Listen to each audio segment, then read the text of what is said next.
If you currently own a 77 to 85 Mercedes diesel or plan to purchase one, I believe one of the best safety upgrades you can make on these cars is change out the headlights. Originally, these came with sealed beam headlights. This is a sealed beam headlight. The reason they call it sealed beam, it's sealed. You cannot change the bulb inside. The important thing is if you do have the old sealed beams, make sure they say halogen. If they're just the standard type, they're very weak. But a lot of people complain, particularly on really dark roads, that these headlights are terrible. Now, the early 126 up to 85 also had seal beams. They were square in shape, but you could not change the bulbs. Now, I feel that changing over to H4 headlights is the best thing you can do. Now, what is an H4 headlight? An H4 headlight has an H4 bulb. This is what these bulbs look like. And that's a bulb you can replace. So if you have the headlight and it burns out, you only have to replace the bulb here. Now there's a number of manufacturers of H4 headlight, and I'm going to show you one over there on the left side. You look at that one. That is an inexpensive H4 headlight that you can purchase on eBay. But I don't think they have the same light output or light intensity that a true Hella H4 headlight has, like the ones we sell on my website. So we're going to turn the lights off and we're going to turn these headlights on. At least I want to show you the difference between that inexpensive H4 over there and this seal beam right over here. I know I should probably do this outside when it's really dark out, but I have the car in the shop. I turned all the lights off and we're just going to give this a try to see if you can spot the difference between these two headlights. I think it's pretty obvious.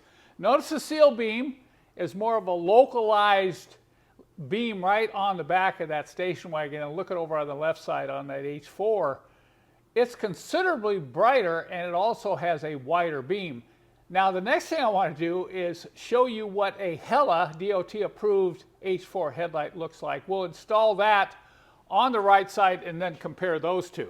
In review, this is the inexpensive one purchased on eBay. Here is the Hella that we carry on my website. If you look closely, the reflector has much more, I don't know what the word is, maybe intensity than this one here.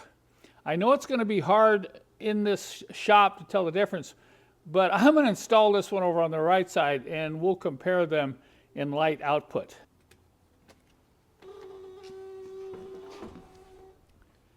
Well, I hope you can see this in the video. They're close, but if you look at the right side where the Hella is mounted, the light is a little more intense. But what's really interesting is when you look back at these headlights, the inexpensive H4 does not have a bulb deflector. So when you look at the light with your eyes, it almost blinds you, even though it's not as bright against the car as the Hella. Now the Hella here has a deflector that sits in front of that H4 bulb, so it deflects the light out into a wider beam.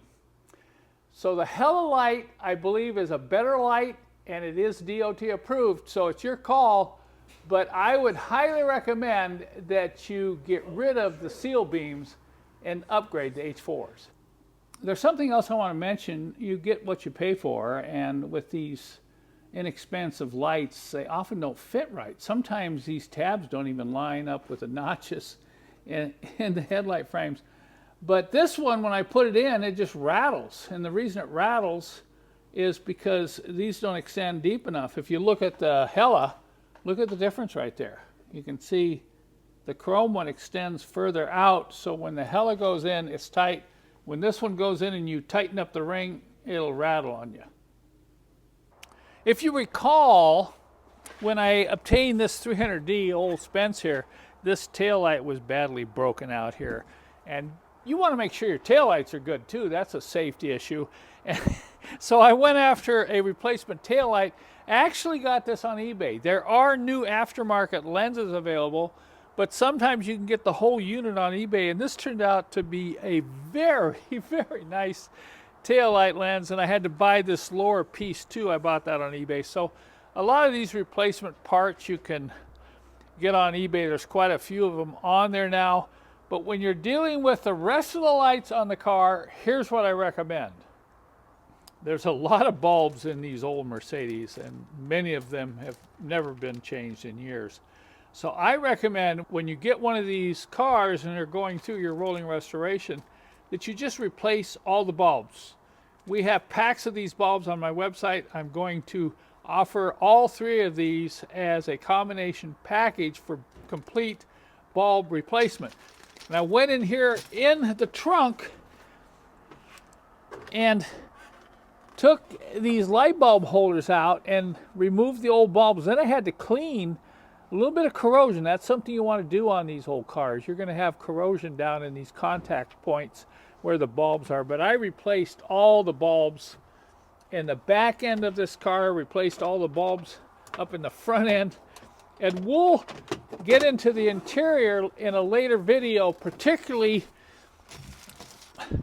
the instrument cluster lights, the LED special bulbs that we sell. We'll talk about that in a separate video.